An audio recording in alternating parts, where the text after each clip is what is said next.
Everyone, welcome to my channel. উইকডেজের আরও একটা ব্যস্ততম দিনে তোমাদের সাথে চলে এসেছি একটু আড্ডা দিতে। সকাল সকাল উঠেই ফ্রেশ হয়ে চা খাচ্ছিলাম, তারপরেই পড়াতে বসে গেছি, কারণ যেহেতু উইকডেজ পড়ানো থাকবেই।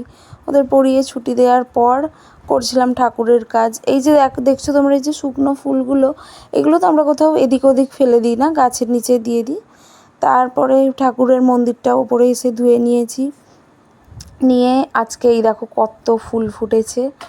এই যে ফুলগুলো সমস্ত কিছু নিয়ে, আর ছাদে জামা কাপড়টাও দেওয়া হয়ে গিয়েছিল। আজকে বেশ ওয়েদারটা বেশ রোদ্দুর রোদ্দুর ছিল। এই যে এই বাচ্চাটা ছাদে ঘুরতে এসছে, তারপর ওকেও খাবারটা দিয়ে দিলাম। দেওয়ার পরে ওকে না এইভাবে, ও যেখানে বসে থাকবে ওকে সেখানেই খাবার দিতে হয়, তো আমি এইভাবে খাবার দিই যাতে জায়গাটাও নোংরা না হয়। তারপরে এলাম এইখানে, এই ম্যাডাম এ তো প্রায় সকালটা আমাদের বাড়িতেই থাকে, তো ওকেও বিস্কিটটা দিয়ে দিলাম। দেওয়ার পরে আমিও চলে এলাম, মুড়ি খাচ্ছিলাম।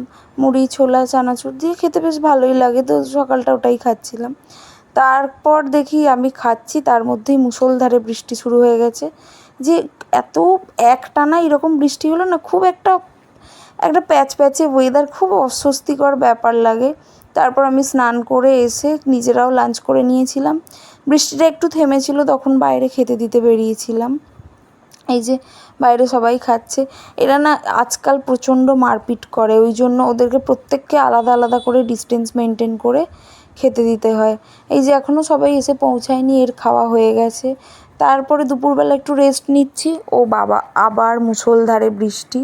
এই বৃষ্টি মোটামুটি সেই 6:30 7 পর্যন্ত এই বৃষ্টিটা চললো। তারপরে বৃষ্টি হচ্ছে, এই বাচ্চাটাকে আমি তখন একটু দেখছিলাম, কারণ ও বৃষ্টি হলে প্রচণ্ড, ও এমনি না জল ঘাঁটতে ভীষণ ভালোবাসে, আর বৃষ্টি হলে তো ও অপেক্ষায় থাকে কখন একটু দরজাটা খোলা থাকবে, ও ছাদে চলে যাবে।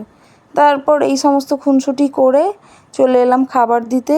এই যে এই ইদানিং বৃষ্টির জন্য রাত্রেও ও বাড়িতেই থাকছে, তারপরে ওকেও খাবারটা দিয়ে দিলাম। ব্যাস, এই ছিল আজকের একটা রেনি